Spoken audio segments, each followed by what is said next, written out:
This meeting is being recorded. Muy buenas noches, sean todos bienvenidos a la 34ª edición del Café Científico de la Academia de Ciencias de Bolivia Departamental Santa Cruz. En esta 34ª edición tenemos como protagonista al ingeniero geólogo Enrique Alberto Aguilera Antúnez, quien tiene licenciatura en Ingeniería Geológica por la Universidad Mayor de San Andrés de La Paz, un diplomado en Ingeniería y Gestión Ambiental por la Universidad Privada de Santa Cruz de la Sierra, Bolivia, y cursos de especialización en temas de geología en Argentina, Colombia, Estados Unidos de Norteamérica, Francia y Perú. Nuestro invitado cuenta con una experiencia laboral extensa como geólogo senior en el proyecto precámbrico Geobol IGS de Gran Bretaña, Geología Económica en la provincia alcalina de Velasco, Cerro Manomo, tierras raras, uranio, torio y fosfatos, en San Ramón, San Javier, San José de Chiquitos, Roboré, Rincón del Tigre, Laguna La Gaiba, Serranía de San Simón, Centro de Tecnología Petrolera, como jefe del Laboratorio de Petrografía y Geoquímica, Centro Nacional de Información Hidrocarburífica CNIH y Gerencia de Evaluación de Recursos Hidrocarburíferos GERH en la empresa petrolera andina en el área de geoquímica y sistemas petroleros. Publicó un libro sobre geología y recursos naturales del departamento de Santa Cruz y una veintena de 16 publicaciones en temas de geología en el Congreso del Colegio de Geólogos de Bolivia y de Colombia. En esta 34ª edición del Café Científico, nos presenta el tema Realidad histórica y actual de la exploración de tierras raras en el Precámbrico cruceño. Sea usted bienvenido, ingeniero Aguilera. Es para nosotros un honor y un privilegio contar con su concurso para formar parte de este instrumento de difusión de ciencia que es el Café Científico, y le cedo la palabra para que pueda proceder con su disertación. Adelante. Eh, Muy bien, agradecido de antemano a la Academia de Ciencias, al señor director y al ingeniero Peña por haberme invitado a participar en este café.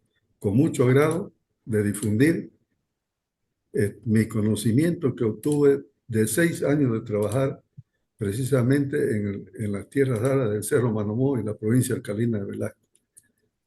Tengo bastante material documentado para presentarle. Entonces, entro directamente a la presentación.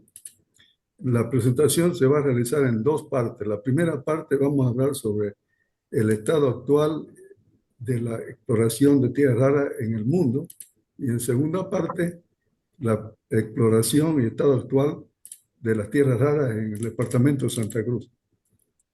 Eh, entonces, la primera pregunta que uno tiene que hacerse, ¿dónde, eh, eh, tiene que hacerse uno es en qué tipo de roca y ambientes se presentan las tierras raras?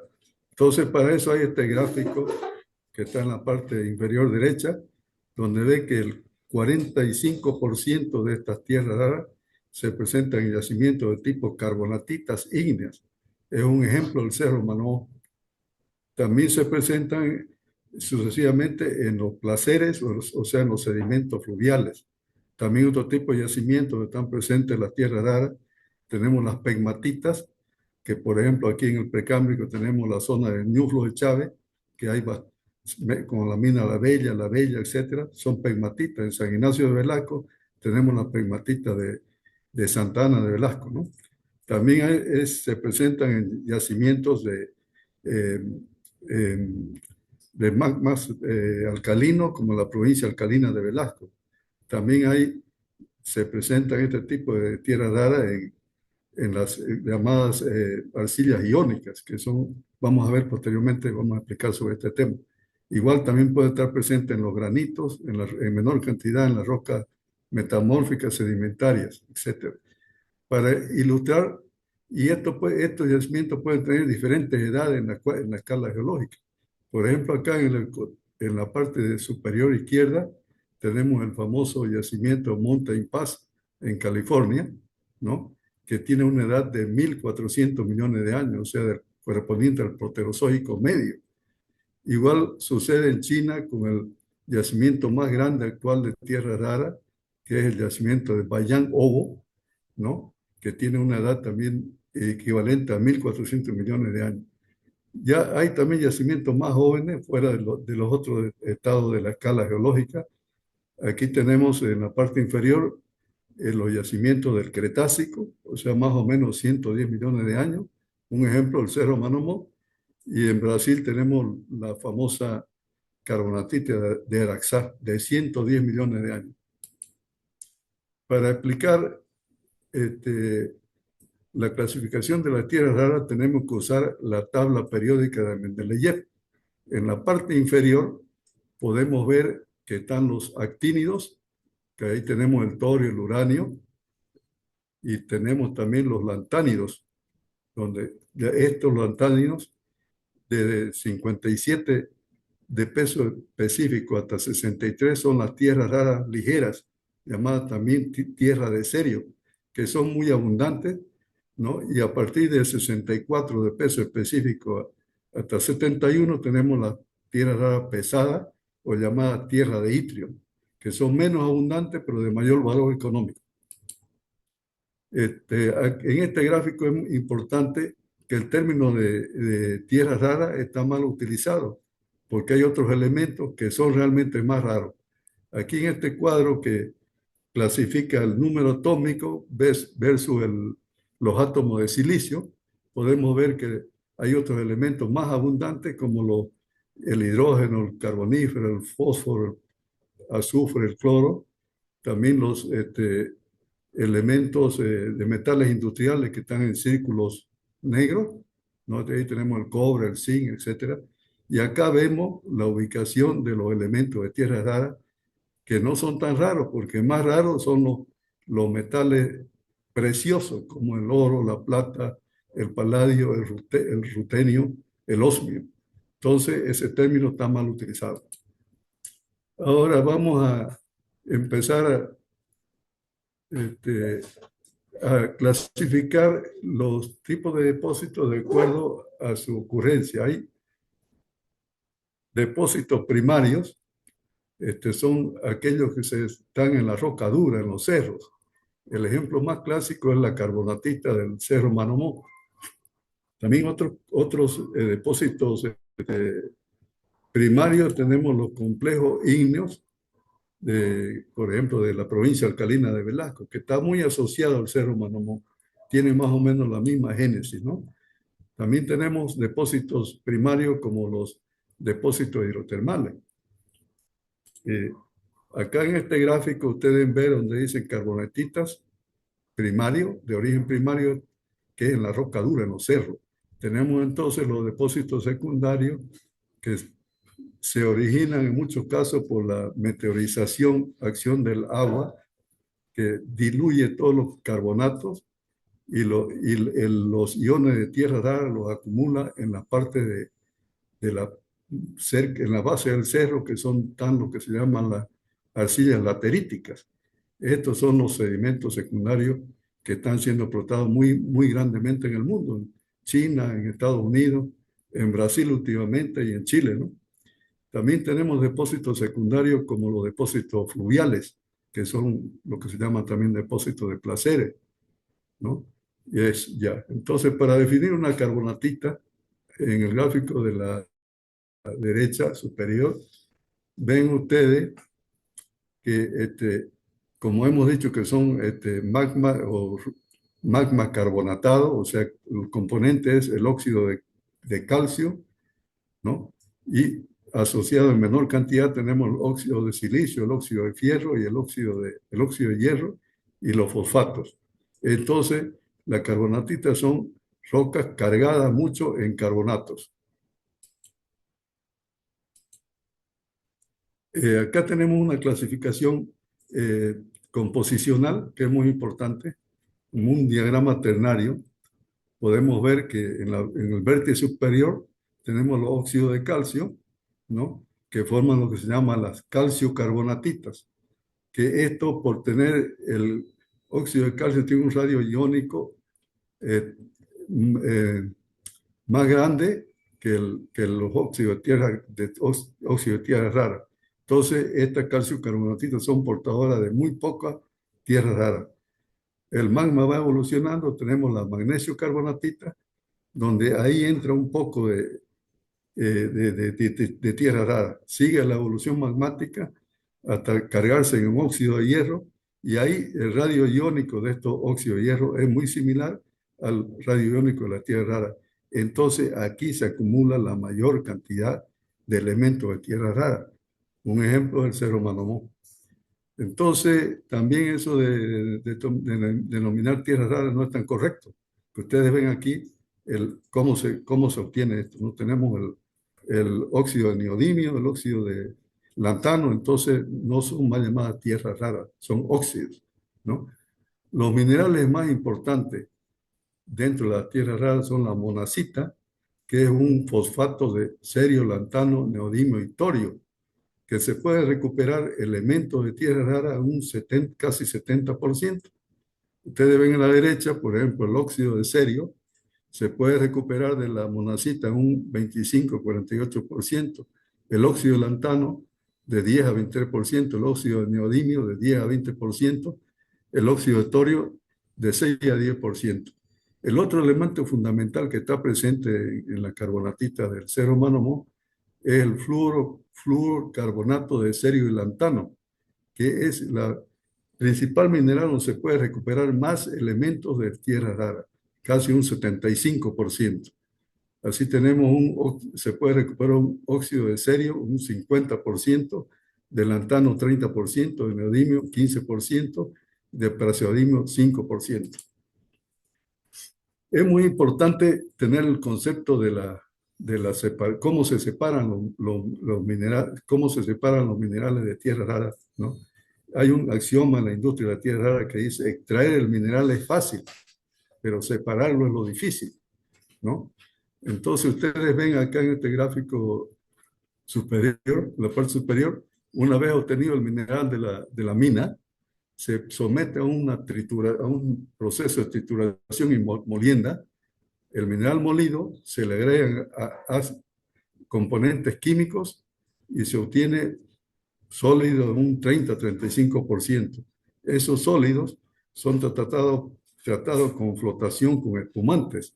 Entonces ahí se produce el concentrado ya del mineral, se lo limpia y ya es lo que pasa a refinación.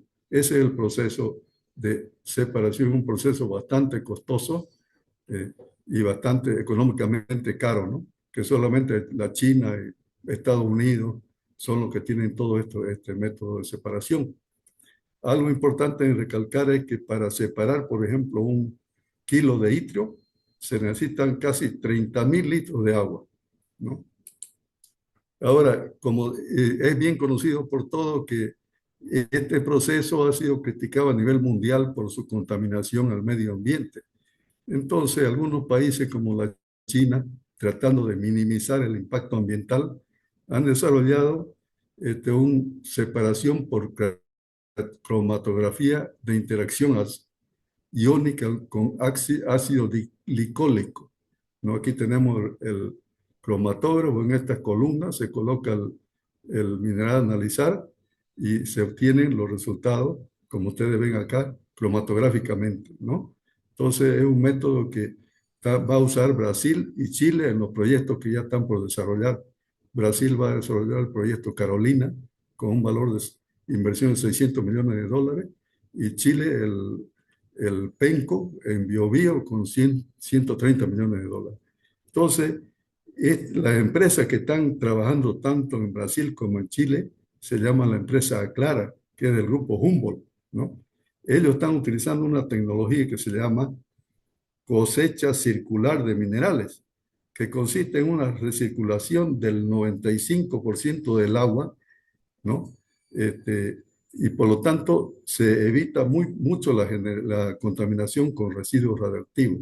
Esto es una cosa muy moderna, pero va a ser aplicada.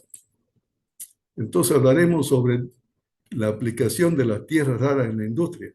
Lo más importante es en la industria de los imanes. de los superimanes que se llaman. Nosotros sabemos que los imanes corrientes aguantan temperatura hasta de 100 grados centígrados, pero estos superimanes, principalmente de neodimio, pueden aguantar temperaturas de más de 600, 700 grados centígrados. Por eso es que se usa mucho en la industria automotriz, ¿no?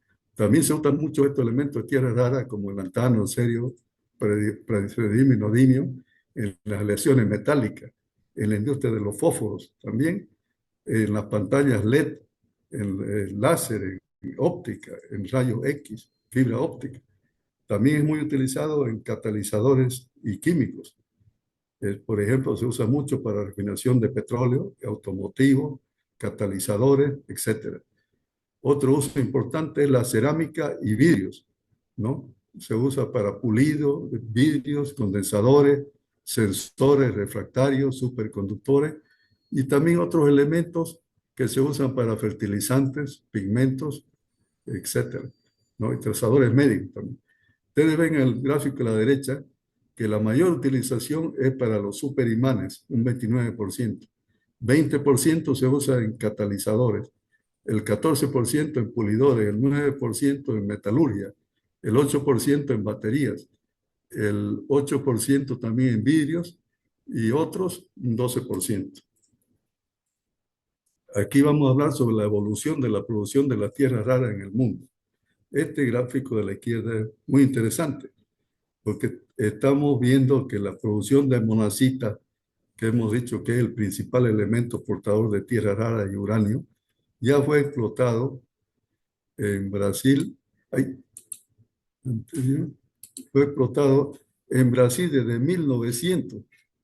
Desde 1900, y Brasil era el único que hacía explotación de este tipo de minerales en los placeres de la monazita, ¿no? Estados Unidos muy poco, y recién puedo decir de que el Brasil, leyendo la bibliografía, fue acumulando, porque la separación de estos minerales de monazita, como es un mineral pesado, es muy fácil, por gravedad y por magnetismo se puede separar.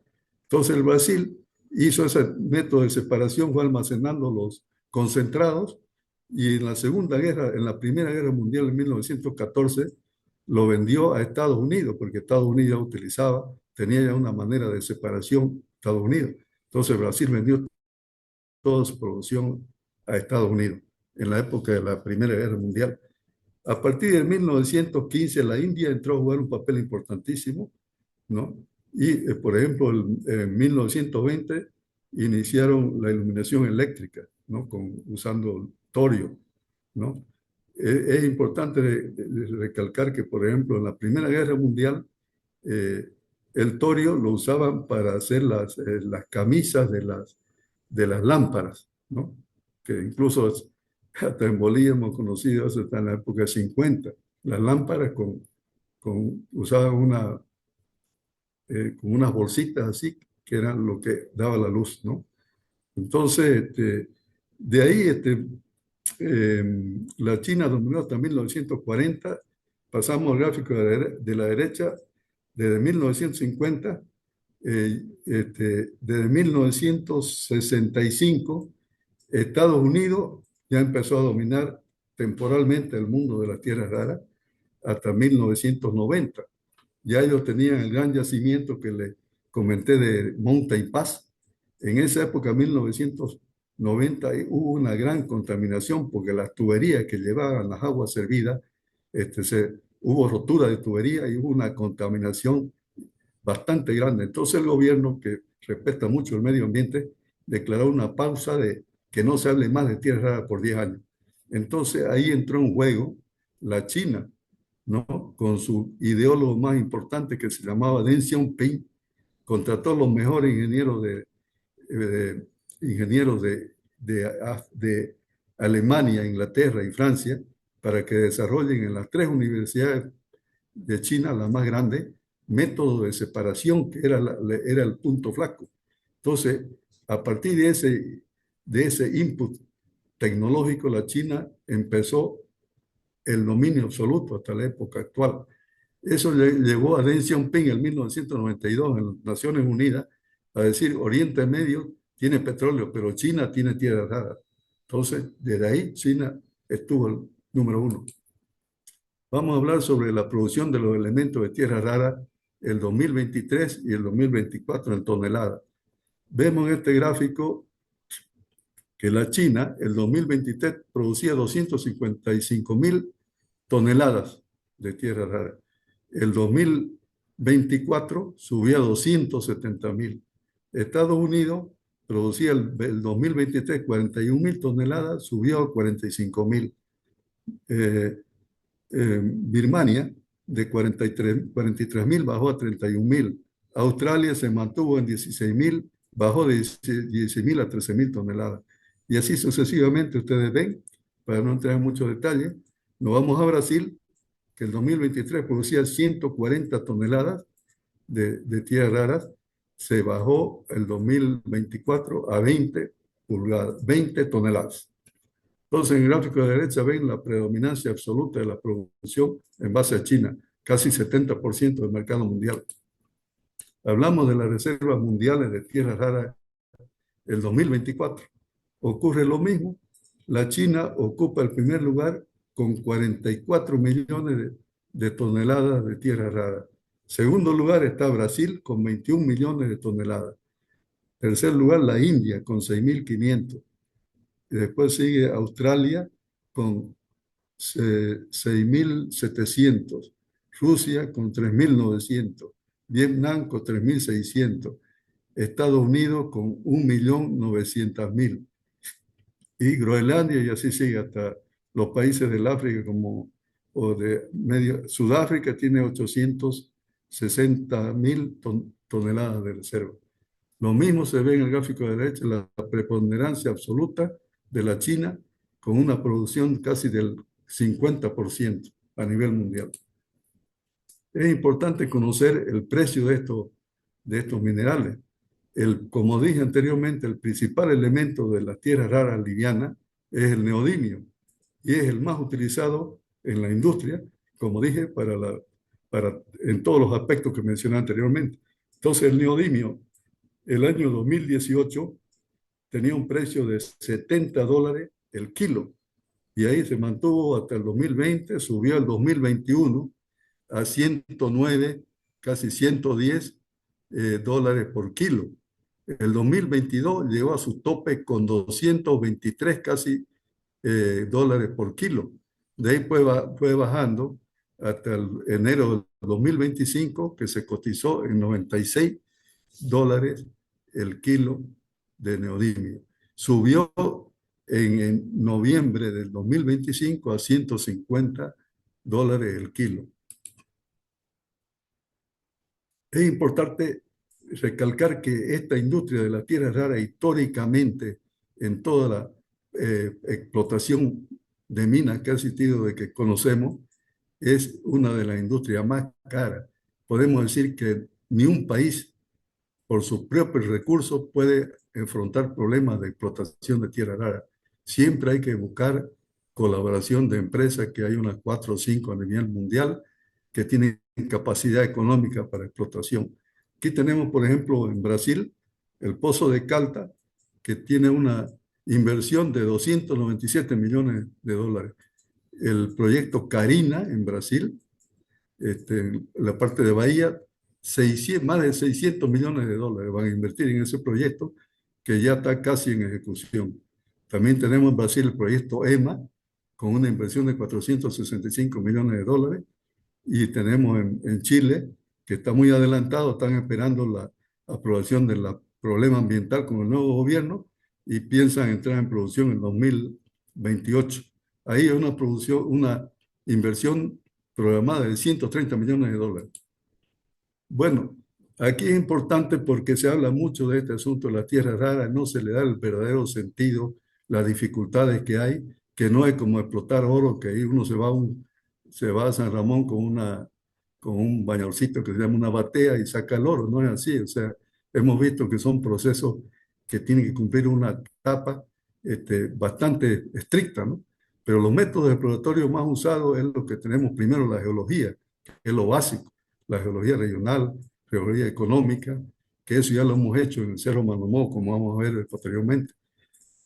Hay que usar la mineralogía para determinar la composición mineralógica, hay que usar métodos radiométricos para determinación de los minerales radioactivos, uranio, torio, hay que usar estudios magnéticos para detección de anomalías magnéticas, para localizar objetivos de perforación, estudios gravimétricos para, mediante la densidad de su suelo, ubicar cuerpos mineralizados. Hay que hacer estudios abundantes de geoquímica para determinar la composición geoquímica de la roca y suelo. Ya lo hemos hecho eso en Manomó, ese es el adelanto. La espectrometría de masa también lo hemos hecho, que es el método más preciso, ¿no?, de laboratorio. La fluorescencia de rayos X también se utiliza, difracción de rayos X y finalmente la perforación diamantina. En este proceso de perforación se obtienen los núcleos, los testigos, ¿no?, que pueden perforar hasta 80, 100 metros, se sacan los testigos y se mandan al laboratorio para ver la distribución vertical y enriquecimiento de estos minerales, de estas tierras raras. Y finalmente, importantísimo, que no lo hemos hecho porque faltó mucho, es el modelaje geológico. Usted, con todos esos datos que tiene ahí, hace recién el modelaje geológico y puede evaluar los recursos y reservas de minerales de tierras raras. Ese es el proceso que hay que cumplirlo sí o sí. Acá vemos ejemplos de esto que le he estado hablando. Tenemos a la izquierda superior el método LIDAR, que es un método más que todo topográfico muy utilizado ahora. Tenemos a la derecha el método magnetométrico, intensidad magnética. Tenemos en la parte inferior izquierda el sistema de gravedad vertical. Como ustedes ven aquí, finalmente se puede determinar a qué profundidad está el cuerpo mineralizado.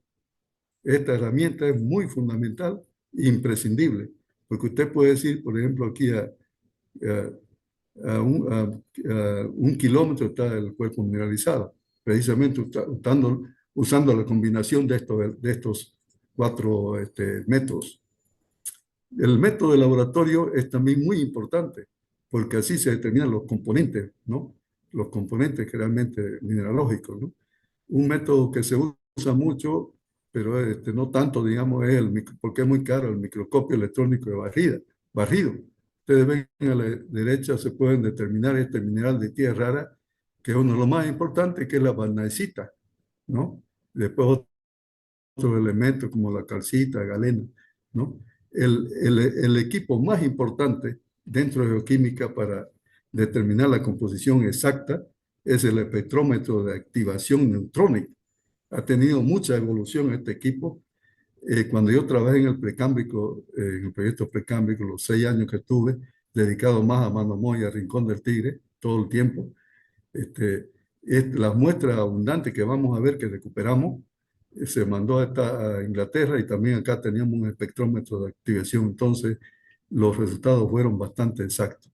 También se usa un analizador portátil de fluorescencia de rayos X, eso también se usó en el proyecto para principalmente trabajar en la parte de la laterita, de la parte de abajo del cerro, se usó este método, ¿no?, que no es tan preciso, pero es muy importante. También se usa la difracción de rayos X. Por último, como le decía, ya para culminar esto, sí o sí hay que hacer las perforaciones diamantinas, obtener, como ustedes ven en la parte derecha, los testigos o núcleos, hasta 70, 80 metros de profundidad, y se los manda al laboratorio para tener una variación mineralógica en profundidad. A raíz de todos los avances de la tecnología, en China, por ejemplo, están utilizando imágenes de un satélite de datos satelitales hiperespectrales, que ustedes pueden entrar a internet, el ENMAP, para mapear con la imagen satelital. Ustedes ven esta gráfica a la izquierda, ustedes pueden ver el contenido principalmente de neodimio. Entonces, en la China, en la mina más grande del mundo, que es Bayan Obo, están utilizando este método y ven ustedes en la parte superior que han descubierto una anomalía nueva de neodimio. Entonces, ahí se elimina todo el proceso de trabajo geológico en campo y ellos ya están metiendo equipo para producir la minería en esa anomalía. Esto es importante también porque últimamente se está hablando de que la explotación de la tierra rara, incluso en Manomó, que es una cosa tan simple, ¿no? Esto yo he tenido que ver, hacer un promedio de las etapas y cronogramas para completar un proyecto de exploración y explotación en Brasil. Entonces, estos son los datos que demoran en hacer un proyecto de tierra rara. Por ejemplo, la exploración básica inicial, o sea, levantamiento geológico, radiometría, todo eso, de 2 a 3 años. La exploración y definición de recursos, perforaciones diamantinas, ensayos de geoquímica, recursos y reservas, de 2 a 4 años. Como esto no puede desarrollar el gobierno brasileño, la empresa que está asociada, que es la empresa Aclara, de capitales alemanes, de la empresa Humboldt, ¿no? Ellos hacen un trámite de adquirir préstamos financieros en el Banco Mundial, eso demora de 1 a 2 años. Entonces, la viabilidad y los permisos, estudios de prefactibilidades detallados, licencias ambientales, etcétera, de 2 a 4 años. Y el desarrollo y construcción de ingeniería, adquisición de la mina, plantas de procesamiento, todo eso, 2 a 4 años. Si ustedes suman, son casi 17 años. Bueno, entonces uno dirá, ¿qué pasa en Bolivia? Nosotros hemos desarrollado el proyecto de Manomó, digamos, la parte básica. Tenemos sí bastante información que vamos a ver posteriormente, pero decirle que esta explotación de la tierra rara es bastante complicado y moroso. Hay que cumplir los procesos. Primero, la extracción del mineral, la separación, que es lo más difícil, que no hay, Brasil no cuenta con eso, digamos, recién están queriendo poner este proceso de extracción, más lo mandan a Estados Unidos o a China, ¿no? La separación. La extracción es fácil, la separación es difícil. Después esto hay que hacer el proceso de refinación y finalmente la metalización. Entonces es un proceso bastante largo, no es una cosa simple. Aquí, por ejemplo, ven una planta de tratamiento de arcillas iónicas en Brasil. Miren ustedes esa infraestructura tremenda, lo que demanda mucha inversión. Bueno, entramos ya al asunto más clave que quiero manifestarle ahora, qué pasa con la tierra rara en el departamento de Santa Cruz. Para eso me voy a guiar con este mapa geológico, ¿no? Como vemos, la naturaleza brindó a la provincia de Velasco, fuera de tener grandes riquezas ecológicas como el Parque Neuquén Mercado, mucha cultura, etcétera, de estos yacimientos de rara y podemos decir minerales estratégicos, minerales críticos. Entonces mencioné en la entrada de que donde podemos encontrar tierra rara es en las rocas plutónicas, ¿no? Alcalinas. Ustedes ven estos plutones, tenemos 14 plutones de forma circular aquí en la provincia alcalina de Velasco. Sin embargo, en Brasil y en Paraguay tenemos aislado 1 o 2.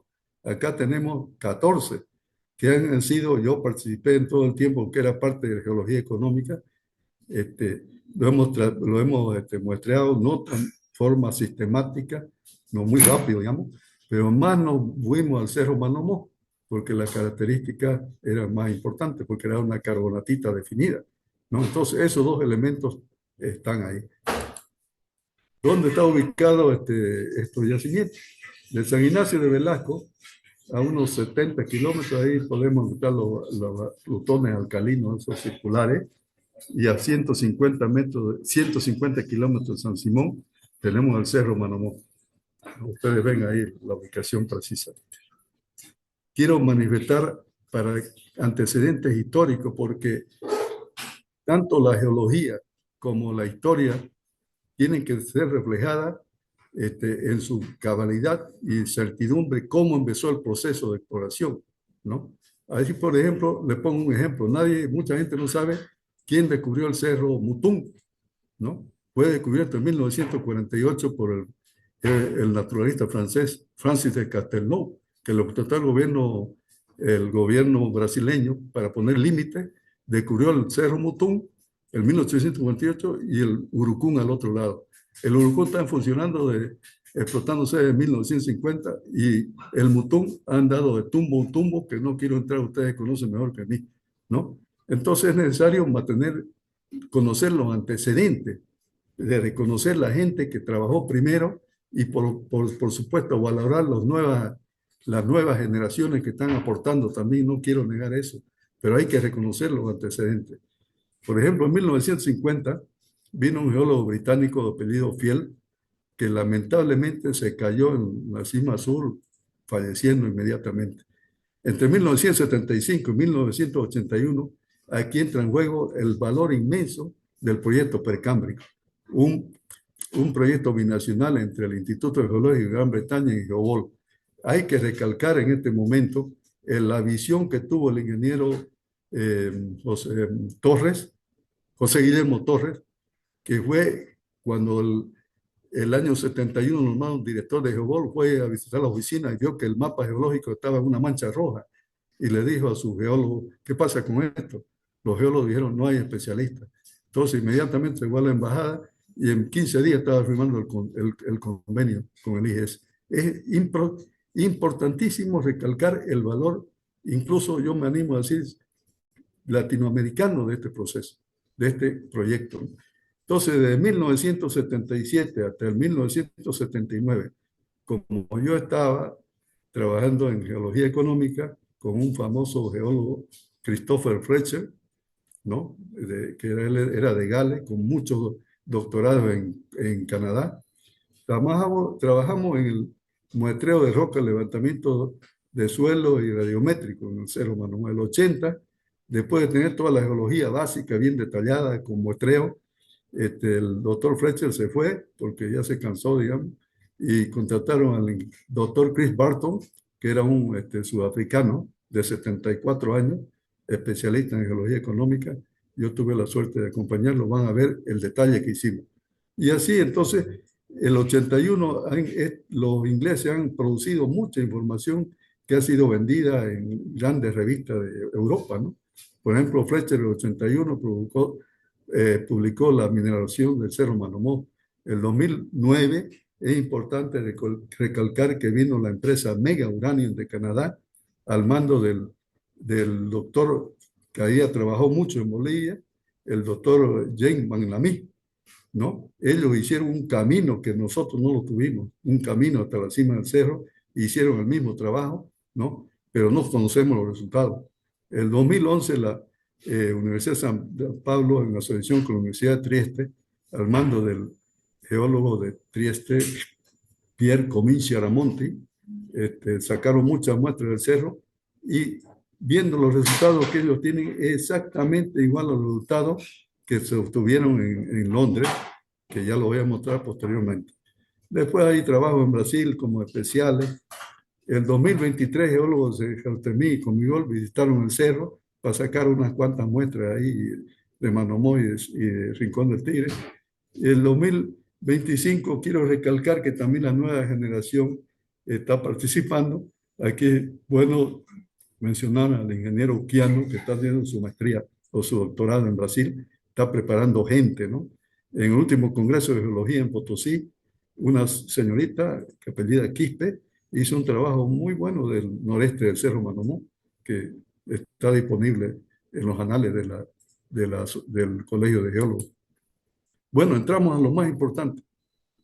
Aquí le voy a declarar a ustedes todos los secretos del Cerro Manomó, porque a mis casi 80 años no tengo por qué ocultar y es necesario la inquietud que tengo de que mayor gente, los cruceños, conozcamos y tengamos pertenencia, que es lo que hace acá falta. Los cruceños no tenemos pertenencia. Por ejemplo, está el Cerro Mutún ahí, que en 100 años no pasa nada. Entonces, el único objetivo que yo tengo no me interesa más que hacer conocer. Agradezco a la academia que me da la oportunidad de mostrar todo esto. Pero miren ustedes, fuera del Cerro Manomó, como ustedes ven aquí, es una meseta de 6 kilómetros de largo por 4 de ancho. No tiene vegetación en la parte de superficie, en la parte superficial.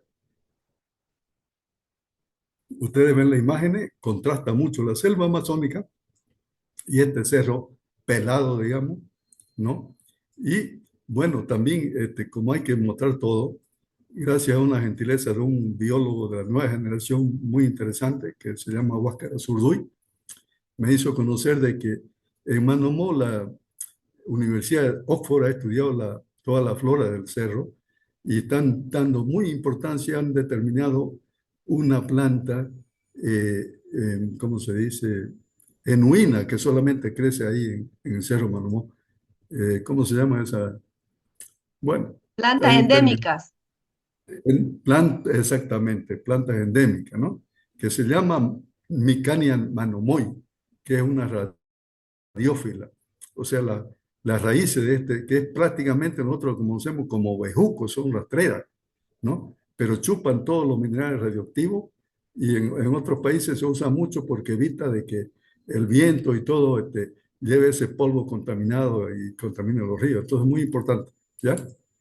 Este, aquí vemos una imagen satelital 3D. Ustedes ven el cerro Manomó y ustedes ven toda la topografía bastante complicada, que hay meseta arriba, pero hay unos acantilados tremendos ahí. Y ahí, como está constituido por rocas volcánicas, por ejemplo, la toba.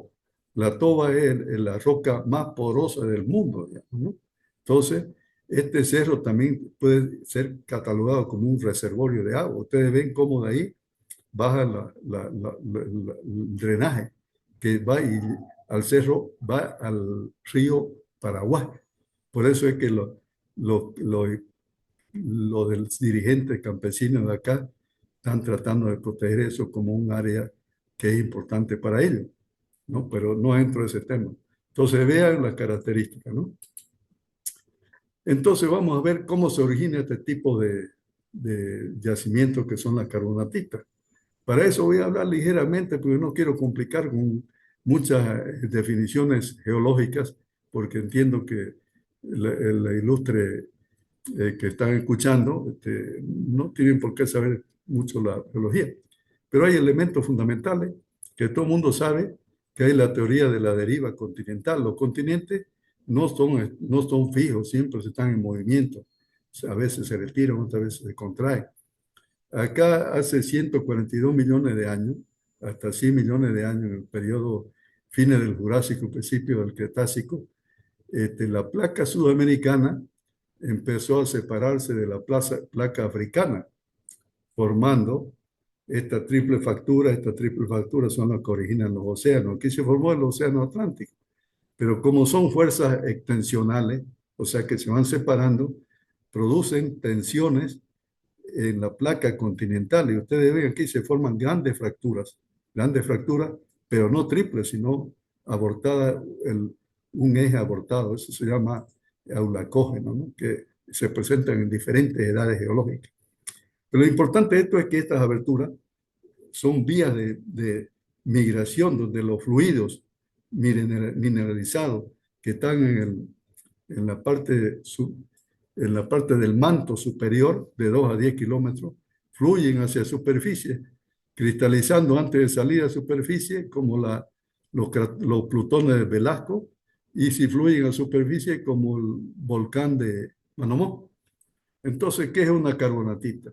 Son esos fluidos que vienen del interior de la Tierra, cargados en componentes de óxido de calcio, ¿no? Pero también ustedes ven, para llamar carbonatita tiene que tener más de 50% de óxido de calcio, pero también están asociados con óxido de hierro, con óxido de sílice y fosfato. Y lo importante es que esta carbonatita, principalmente la ferrocarbonatita que ya mencionamos anteriormente como Manomó, siempre están asociados a elementos como el cerio, el antiano, o sea, de tierras raras, además de zinc y circonio. Acá tenemos el mapa geológico del Cerro Manomó, que lo hizo esta chica que está en Estados Unidos, me parece muy representativo. Tenemos acá en estos colores claros, que son las tobas claras, este verde más oscuro con una B invertida, que son las lavas oscuras que cubren casi todo el cerro. Tenemos también, por ejemplo, acá en la parte norte, acá en la parte sur tenemos brechas, o que llamamos también aglomerados volcánicos, que eso se encuentra siempre en los cuellos de los volcanes. Entonces, a grandes rasgos, ese es para no entrar en más detalles. Acá paso a mostrarles la fotografía.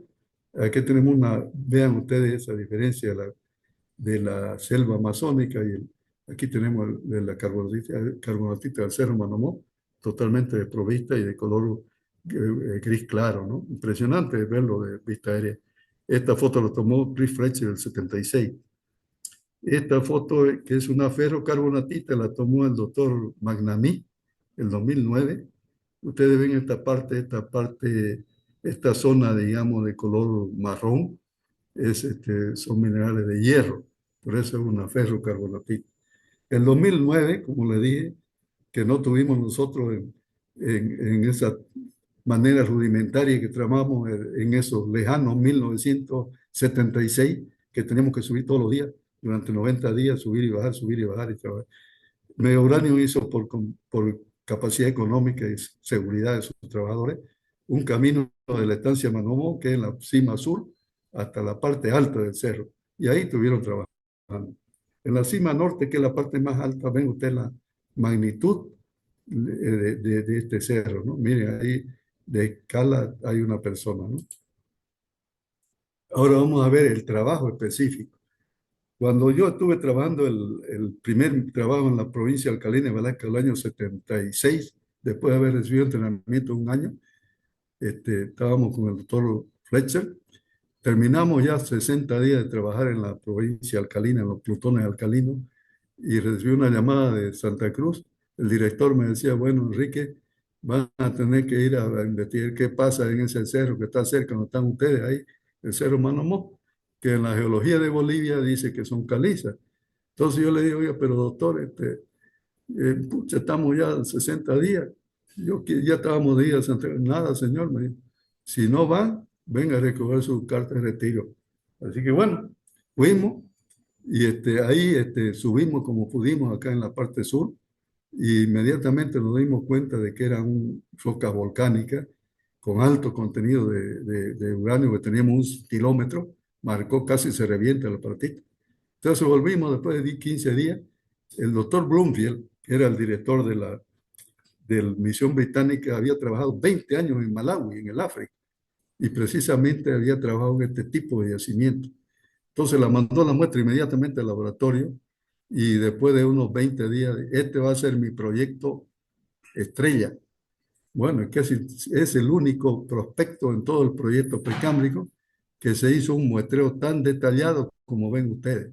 Hicimos una línea base de 6 kilómetros, cada 50 centímetros nos parábamos, éramos 5, y sacábamos con una palita, acabábamos un pozo de 25 centímetros, tomábamos la medida de radioactividad y bajábamos tanto a los flancos del este y del oeste. Y así fuimos barriendo todo el tiempo. Se calcula que más o menos este proceso llevó 43 kilómetros de muestreo. Recolectamos 43 muestras de roca porque no había mucha roca ahí. Sedimentos fluviales 100 muestras y muestras de suelo 500, ¿no? Ya. Entonces también el importante, como no había camino, no podíamos sacar muestras con diamantina. Entonces tuvimos que sacrificar haciendo pozos manuales, ¿no? O sea, con picota, pala y roldana. Sí, cavamos, llevé 10 personas del Carmen de Ruiz y ellos se encargaron de cavar esto hasta 6 metros de profundidad. Después que estaba terminado, el geólogo tenía que entrar hasta casi 6 metros de profundidad a esa temperatura, con una escalera de soga a muestrear. Cada 25 centímetros bañaba el suelo y llenaba una bolsita y medía la radioactividad. Miren ustedes eso, se recuperaron 450 muestras. Aquí ven el tipo de rocas que hay. Como dijimos, definitivamente rocas volcánicas. Tenemos lavas con laminación, lavas con marca de flujo. Aquí tenemos la muestra de toba, que es muy porosa. Tenemos esos aglomerados volcánicos, continuidad o brecha, muchos fragmentos angulares de diferentes tamaños.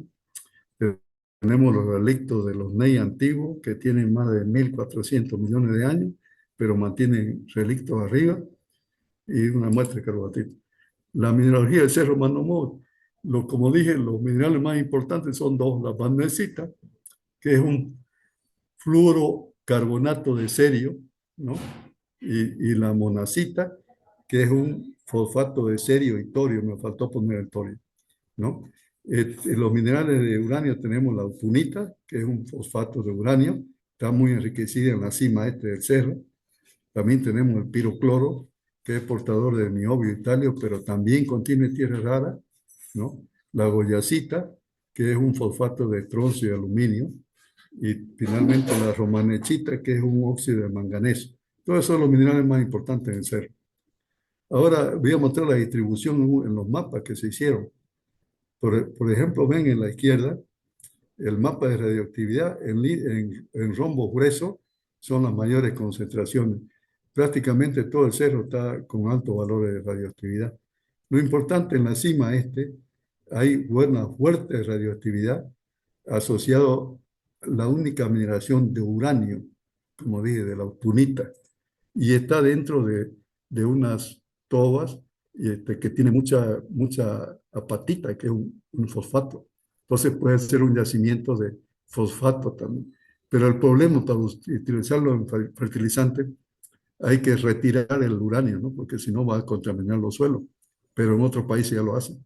El hierro, ustedes ven también, por eso es una ferrocarbonatita, hay abundante de hierro casi todo el cerro. Finalmente, las tierras raras, ustedes ven también los principales contenidos están en la parte central del cerro, en un área de 12 kilómetros cuadrados, o sea, 1.200 hectáreas, ¿no? Que son valores altos de tierra rara, van a ver ahorita. Y están también asociados con el alto valor de niobio. Entonces, ya estamos por finalizar. Disculpe que me he extendido tanto, pero a veces me emociono de ver todo esto. Como le dije, todas las muestras se recuperaron, se mandaron a Londres y también acá tenía un laboratorio montado en el Instituto Geológico Británico. Y, por ejemplo, el análisis de los óxidos, ustedes ven en rojo el contenido alto de sílice, que llega en algunos lugares hasta 85%, ¿no? Y los óxidos de hierro, que llegan hasta 32%, por eso es una ferrocarbonatita. Cominche Aramonte, con la Universidad de Trieste, determinó algunas muestras hasta 92% de sílice y 74% de hierro. Ahora viene lo importante, ¿no? ¿Cuál es el contenido de tierra rara de Manomó? Estamos hablando estrictamente de Manomó, ¿no? Este, bueno, vemos acá que en rojo tenemos estos análisis que hicieron activación neutrónica, que es el método más preciso, que fue comprobado por la Universidad de Trieste, casi los mismos resultados. Entonces tenemos el niobio, que tenemos valores hasta 8.200 partes por millón. Como parámetro arriba de 1.000 partes por millón se considera un yacimiento de interés, digamos, ¿no? Vimos que el bario, por su peso atómico, muy próximo a las tierras raras, siempre donde hay tierras raras va a haber abundancia de bario. Aquí, por ejemplo, tenemos 93.400 partes por millón. Miren ustedes, bastante grande, ¿no?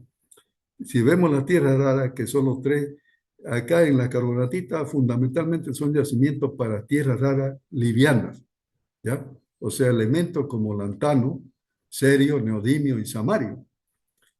Ustedes ven que el cerio tiene hasta 27.000 partes por millón, ¿no? El neodimio, 19.400 partes por millón. Y el samario un poco menos, pero no debe ser importante, 2.200 partes por millón. Nos vamos, ¿qué pasa con el torio? Que es un mineral importante también, pero complica en la explotación de las tierras raras. Tenemos un alto enriquecimiento, hasta 5.010 partes por millón. El uranio, también, como le dije, en la cima asociado a rocas fosfáticas, tenemos valores hasta de 1.300 partes por millón, ¿no? Y también, como dije, siempre está asociado al manganeso, tenemos 16.200 partes por millón. El estroncio también, que siempre está asociado a la tierra rara, 7.100 partes por millón. Y también el zinc, casi 1.000 partes por millón. Ustedes ven la magnitud, así a simple vista, de esta situación. Entonces, también se muestreó, el proyecto precámbrico muestró en la falda del cerro, que lo le llamamos en la parte de la laterita, que para buscar yacimientos secundarios, que es lo que hemos dicho, que el primario está aquí en el cerro, enriquecido en esos minerales de tierra rara, por la meteorización y lixiviación con el tiempo geológico, arrastra las partículas de estos minerales, incluso los iones de estas tierras raras, y las acumula acá. Entonces, ustedes ven, acá se usó más que todo el método portátil, pero los valores son bastante similares a los del primario. Entonces, quiere decir que esta parte del elemento secundario es importante, ¿no? Bueno, yo me tomé el trabajo de buscar información de las carbonatitas que hay en Bolivia y en el África, como van a ver enseguida. Ustedes ven en la parte de abajo, para que no sea que yo me estoy inventando, está la referencia del Cerro Manomó, tomé la bibliografía que fue publicada a nivel mundial por Fletcher en el 81, ¿no? Sobre la composición, miren ustedes, principalmente el antanio, serio y neodimio, que son los más principales. Y también busqué en Ayopaya, la provincia de Ayopaya, en Cochabamba, Independencia, que se llama, hay algunos diques de carbonatitas, como el Cerro Charaque, el Cerro Sapo, el Cerro San Cristóbal.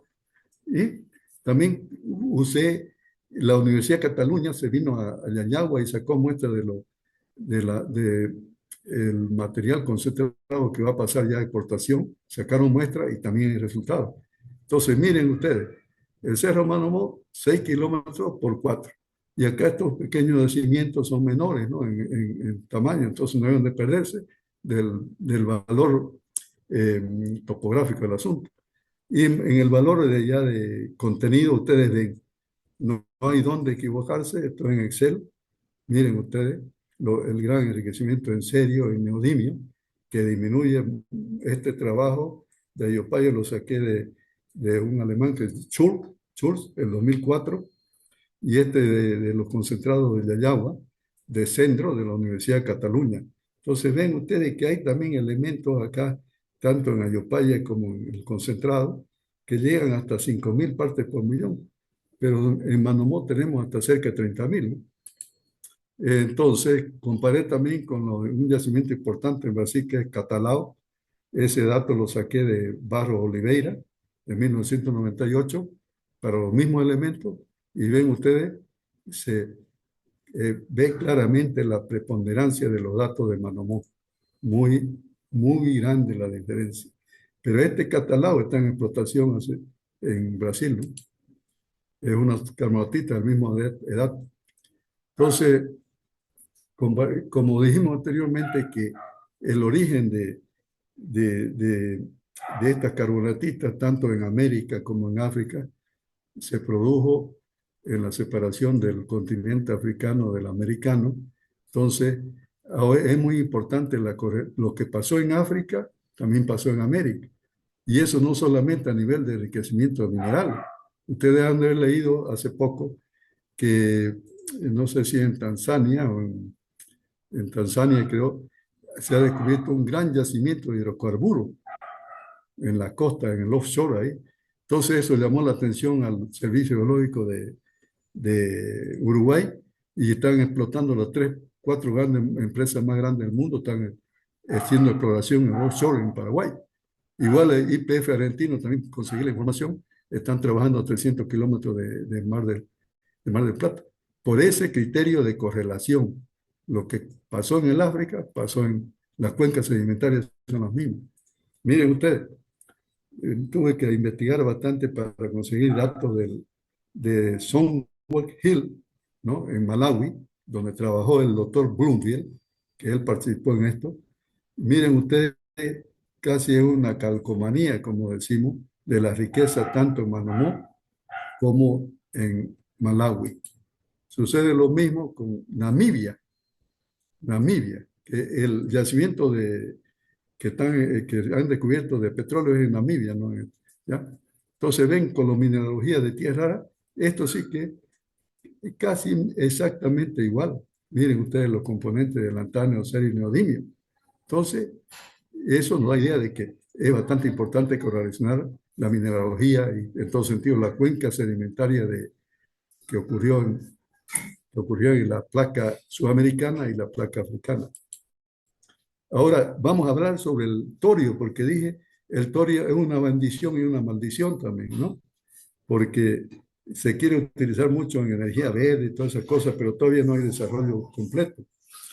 Pero cuando están los yacimientos de tierra rara contaminados con mucho torio, duplican un 12% el valor de explotación, o sea, porque el método de separación del torio de la monacita, por ejemplo, que es un fosfato de cerio y torio, es muy difícil, es muy caro. Entonces, pero ustedes ven ahí que Manomó, comparando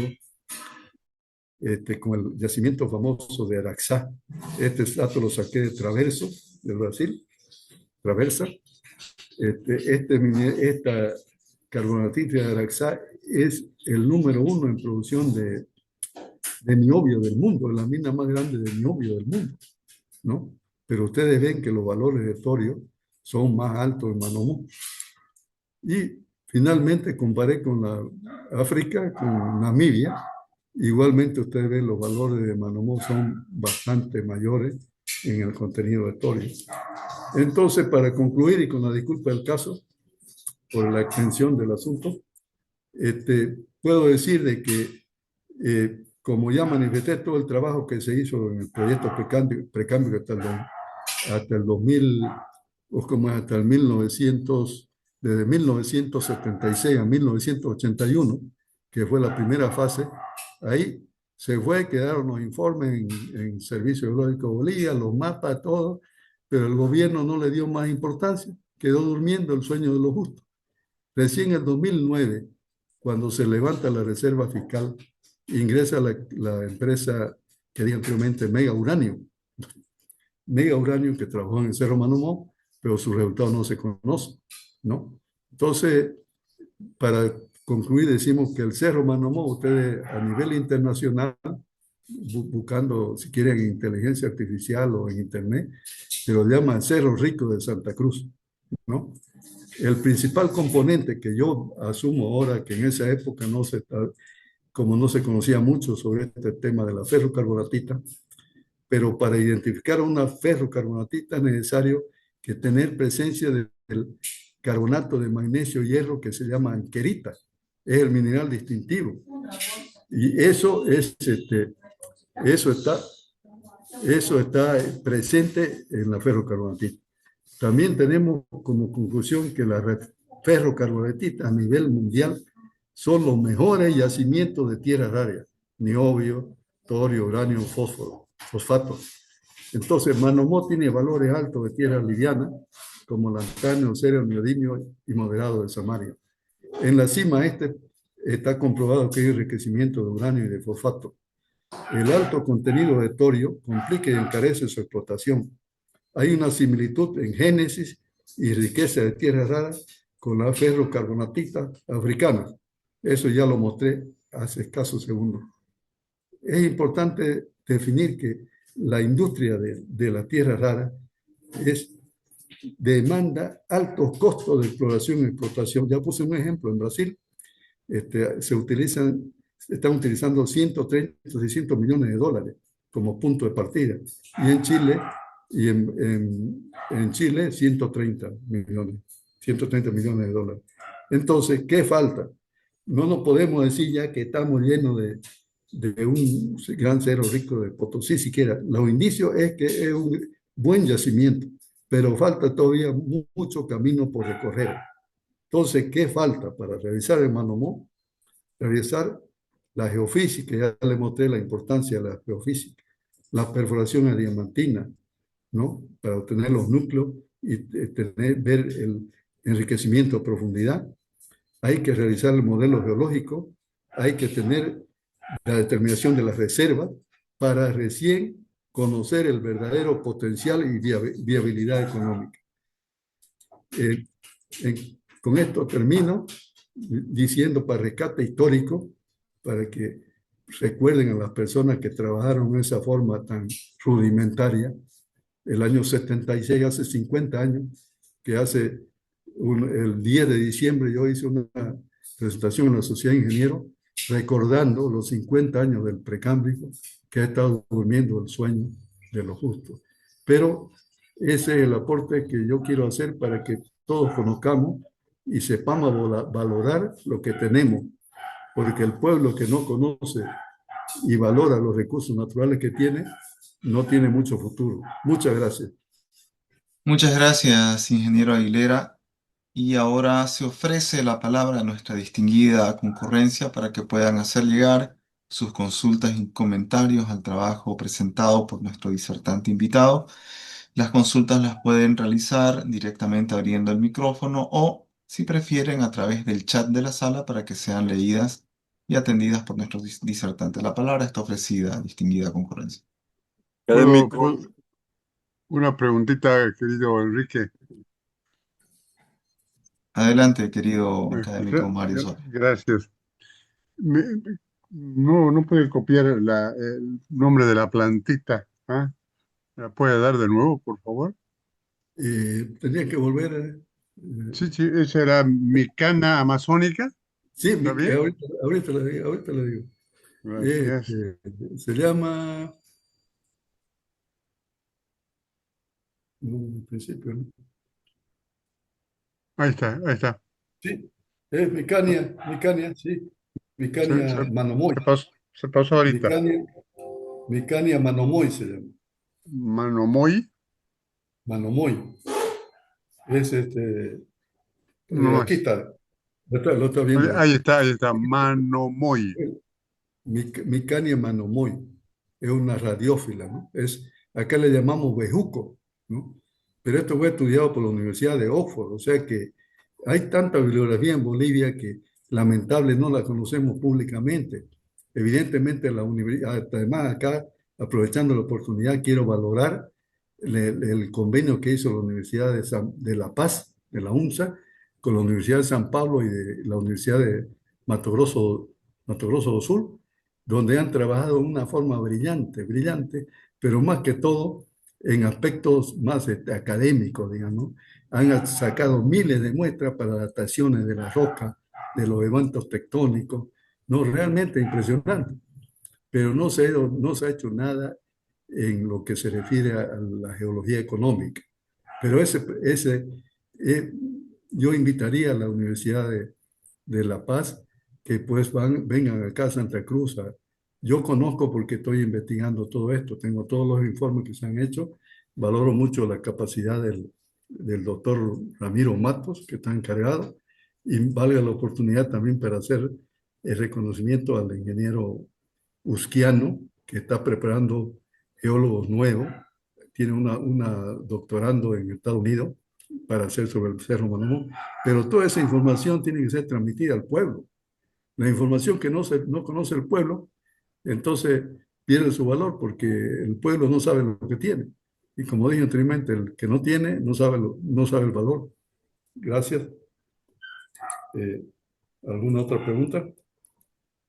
Marcelo, Tiene la palabra, académico presidente. gracias. En primer lugar, agradecer la magistral presentación del ingeniero Aguilera. Realmente nos ha mostrado el panorama completo y su gran contribución. Hay que detallarlo, los años que tienes trabajando en este tema. Mi pregunta va a lo siguiente. Bueno, Brasil y Chile aún están invirtiendo 600 millones en este tema, o los otros 130. Tampoco son sumas que llamaremos del otro mundo, desde el punto de vista económico. ¿Usted cree que es factible que con cuántos millones de dólares podríamos empezar a trabajar acá? ¿Tiene alguna idea? Como le dije yo anteriormente, el proceso en que se encuentra Manomo prácticamente está la geología básica, ¿no? Y falta lo más costoso que es hacer la perforación a diamantina y utilizar los métodos de geofísica, ¿no? Ya. Yo creo que, como dije también, que para tener estos proyectos se necesita tiempo. Mostré un flujograma de tiempo ahí. En Brasil han utilizado de casi 15 años, ¿no? Porque hay problemas ambientales, todas esas cosas. Si es que todo va bien, en Manomó se podría desarrollar unos de 7 a 10 años, ¿no? El gobierno boliviano tendría que hacer, como ha hecho Brasil, convenio con asociación con grandes empresas encargadas. Por ejemplo, en Brasil y en Chile hay una única empresa que se llama Aclara, del grupo Humboldt, ¿no? Del grupo Humboldt. Entonces, sí, todos los estados están haciendo asociaciones con empresas de mucho conocimiento, mucha tecnología y con capacidad económica. Entonces, eso hay que tener en cuenta. La minería de tierras raras no es como no es como del oro, no es como la del estaño, es más complicada porque los procesos de separación son bastante difíciles y onerosos. Eso sería la respuesta, ingeniero. Gracias, ingeniero. Sigue ofrecida la palabra de distinguida concurrencia y mientras tanto tenemos la pregunta que formula Juan Pablo Calderón. Dice, excelente iniciativa, muchísimas gracias. Mucha experiencia transmitida. Dos preguntas, por favor. ¿Quién es el propietario? ¿En Bolivia un privado puede explotar estos minerales legalmente o es solo tuición de Comibol? Mire, de acuerdo a la legislación boliviana, todo esto está bajo tuición directa de la Corporación Boliviana Comibol, ¿no? Incluso ellos tienen ya, extraoficialmente uno conoce de que Comibol se está haciendo cargo de la exploración en la parte de abajo del cerro, o sea, en la laterita, y creo que está asignada que no tendrá que revisar eso, el cuerpo del cerro, otra empresa. Pero esto no puede ser mientras no se cambie la legislación en Bolivia. Hasta ahora sigue siendo Comibol, mientras no se cambie la legislación, que seguramente se lo va a hacer.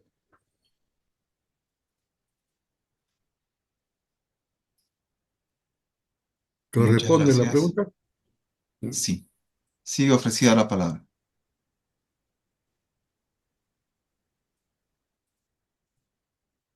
La palabra.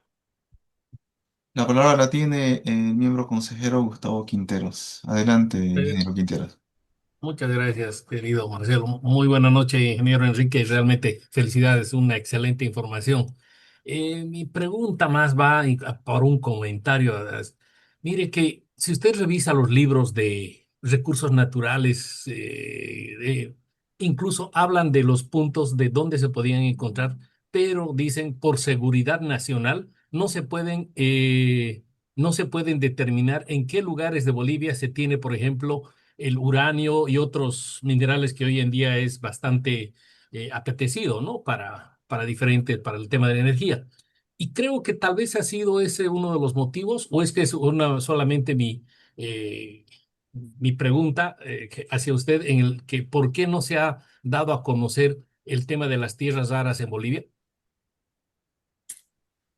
Bueno, si usted ve el mapa de minerales que llaman minerales críticos estratégicos, que lo puso el dominio público el Viceministerio de Tierras Raras, que se ha creado en la anterior gestión. Hay un mapa donde, por ejemplo, yo le digo, está todos los yacimientos de uranio que hay en el altiplano, en la cordillera, eh, y hay un mapa disponible donde se ubican los yacimientos de uranio. Eso no hay problema. El problema es que todo esto está estrictamente bajo el poder y la tuición de la Conmebol, ¿no? Entonces, mientras no se cambie la ley, no se puede hacer actividad privada, digamos, ¿no? Eso sería, pero de que se conocen, usted puede tener acceso al... Hay un informe muy interesante que es el informe se llama el Atlas Geoquímico, que usted lo puede consultar en Cereomín, lo puede comprar. Ahí usted puede tener todos los datos, dónde se encuentran los minerales estos, todos los minerales que hay en el precambre, incluido el torio, incluido el uranio, ¿no? Porque eso no hay problema, no hay problema de la ubicación, se lo tiene bien ubicado. Muchas gracias, Gumil. Tenemos otra consulta en el chat. Luis Hugo indica qué materiales se pueden extraer y para qué servirían.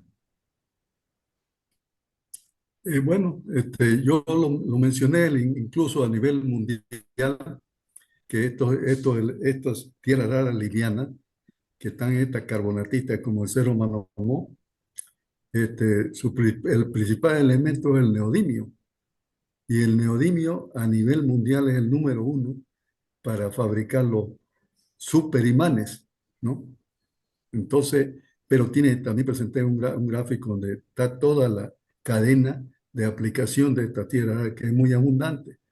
Si ustedes no estuvieran mirando televisión a colores, si no tuvieran una columnita de neodimio ahí, no podían ver teléfonos celulares, no podían tener eh, vehículos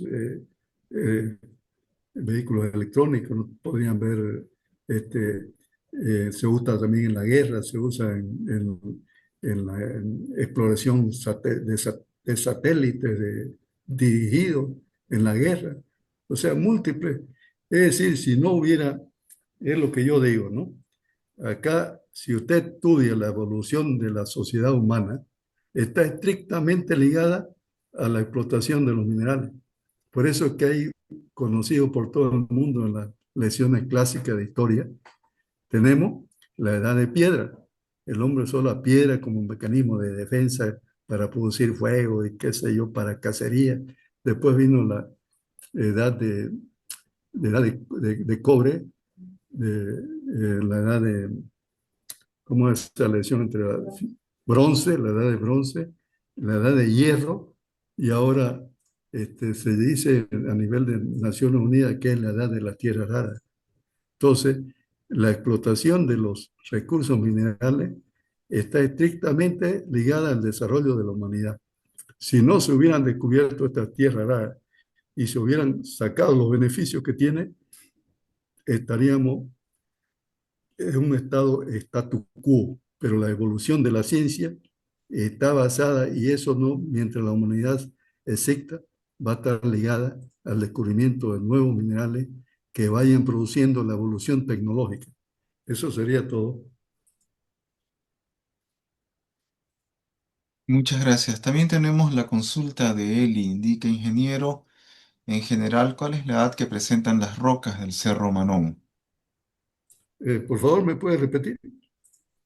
¿Qué edad presentan las rocas del Cerro Manón? Ya. Yo también lo manifesté, ¿no? Son de edad cretácica, el Cerro Manomó. O sea, más o menos 100 millones de años, ¿no?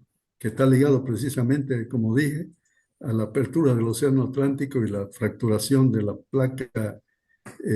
placa sudamericana, que produjo fractura, que por ahí salieron los fluidos mineralizantes, que enriquecidas en carbonato y tierra rara, que es lo que originó el ser humano. Entonces es de edad cretácica, definitivamente comprobada. Una nueva pregunta, académico Michel. Adelante, académico presidente. Ingeniero Aguilera, aprovechando de que va a mencionar, pues Bolivia tiene parte del escudo, Sí. que proviene de su separación del África, pero Chile, ¿de dónde salen sus yacimientos relacionados con tierras raras? Porque está al otro lado. ¿De dónde aparecen las tierras raras en el lado chileno?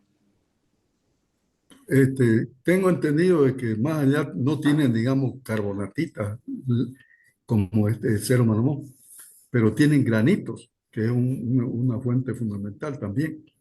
Los granitos tienen tierras raras, ¿ya? Y por lixiviación, por intemperismo, las tierras raras de las intrusiones graníticas se depositan, y es más que todo el yacimiento de arcillas iónicas, ¿no? Arcillas iónicas provenientes de la meteorización de los granitos, ¿no? Porque Pues, aquí hay, doctor, sí, no, siga, siga, sí, siga. si hablamos ya de la parte más en el Pacífico, digamos, la placa de Nazca, ese es otro origen, ¿no? El enriquecimiento de la cordillera oriental. Entonces la cordillera Claro, está claro. más relacionada a la subducción de la placa de Nazca sobre la placa sudamericana. Entonces, el tipo de fluidos que vienen del interior de la Tierra está más constituido por composición de silicatos. Ahí usted tiene muchos componentes digamos, rocas como el basalto, el gabro, las periotitas y todas esas cosas, ¿no? Entonces, eso es diferente. La mineralización que usted tiene, totalmente diferente en cuanto a origen de la mineralización. Ya, perfecto, excelente respuesta. Muy bien. Sigue ofrecida la palabra, distinguida concurrencia.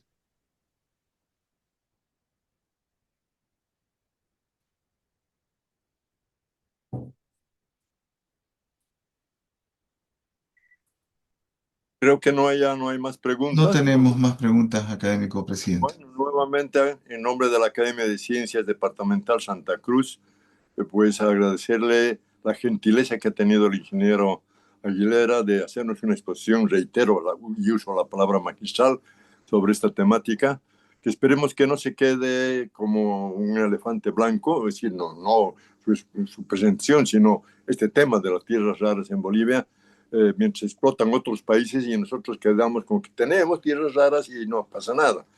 De manera que le agradecemos mucho y a través de la Academia de Ciencias moveremos, trataremos de impulsar a la opinión pública y al gobierno para que pues tomen nota de esta importancia. Y como usted dijo, hay que cambiar las leyes para que para que la parte privada también pueda invertir en Bolivia y no sean trabados por la parte política y pública. De manera que nuevamente, gracias, ingeniero, y estaremos en contacto con usted para continuar conversando sobre este importante tema. Agradecemos también la participación numerosísima de tantas distinguidas personalidades que nos han acompañado esta noche y como siempre los invitaremos nuevamente a otro tipo de café, a otros nuevos cafés científicos en los próximos días. Gracias a todos ustedes y que pasen un buen fin de semana. Agradecemos a toda la distinguida concurrencia por su asistencia y extenderles la más cordial invitación para el próximo martes 10 de marzo para la 35ª edición de los Cafés Científicos. En esa oportunidad vamos a tocar el tema de un análisis estadístico probabilístico de los accidentes de tránsito y de Bolivia. Y de esta forma llegamos al cierre de la 34ª edición del Café Científico. Nos despedimos hasta la semana entrante. Tengan todos ustedes muy buenas noches.